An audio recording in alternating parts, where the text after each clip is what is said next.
न चेहरे पर शिकन, न आंखों में डर, बस एक मासूम सी मुस्कान, और उस मुस्कान के पीछे छिपा था एक ऐसा राज जो पूरे गांव की रूह कपा देने वाला था।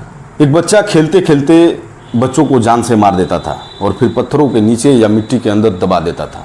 पहली मौत को लोगों ने बुखार कहा, दूसरी को दुर्घटना, पर तीसरी बार राज खुल गया और वो चेहरा सबके सामने आ गया।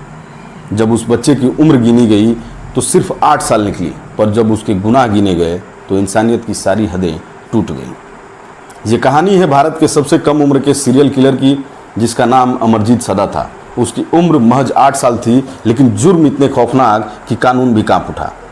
आज की ये कहानी किसी फिल्म की स्क्रिप्ट और पटकथा नहीं है, बल्कि भारत की सबसे डरावनी हकीकत है।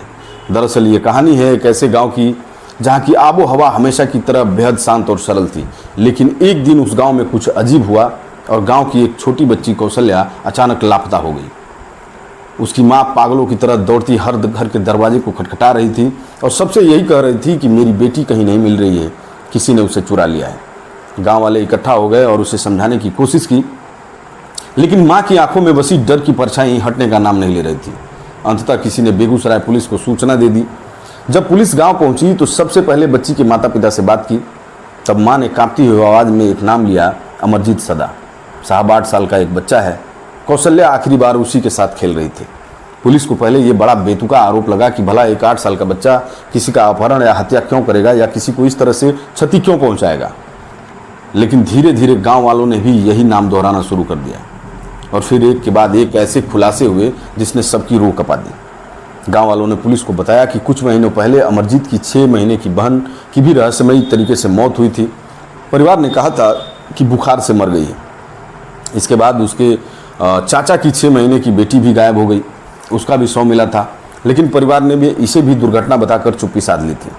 अब तीसरी बच्ची गायब है साहब, और हर बार अमरजीत ही आसपास था। पुलिस भी अब उस मासूम बच्चे को शक की निगाहों से देखने लगी और न चाहते हुए भी बड़े भारी मन से पूछताछ के बारे में योजना बनाने लगी। आखिर पुलिस ने जब अमरजीत को थाने बुलाया तो वो बिना किसी डर के, बिना किसी खौफ के आकर कुर्सी पर बैठ गया। उसके चेहरे पर न मासूमियत थी, न ही पछतावा था।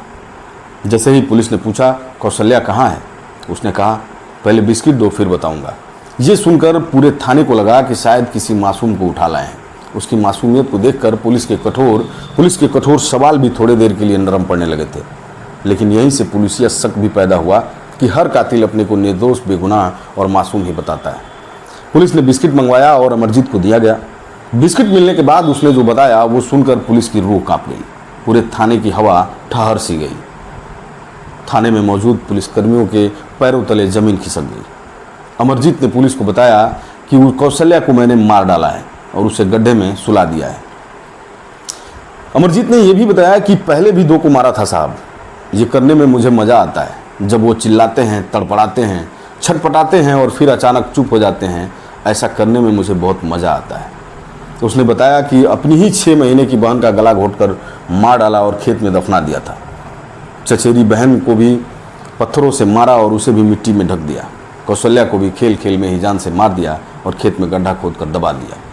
ये सब सुनने के बाद पुलिस के सामने एक बड़ा कठिन सवाल था कि आखिर एक 8 साल का मासूम इतना बड़ा हैवान कैसे बन सकता है? क्या कोई बच्चा ऐसा कर सकता है? इन सवालों के जवाब जब पुलिसिया तंत्र में नहीं मिले तो पुलिस ने मनोचिकित्सकों की टीम के सामने अमरजीत को पेश किया। मनोचिकित्सकों ने जब जांच की तो सामने आया कि वह एक गंभीर मानसिक बीमारी से पीड़ित था, जिसे कंडक्ट डिसऑर्डर कहते हैं।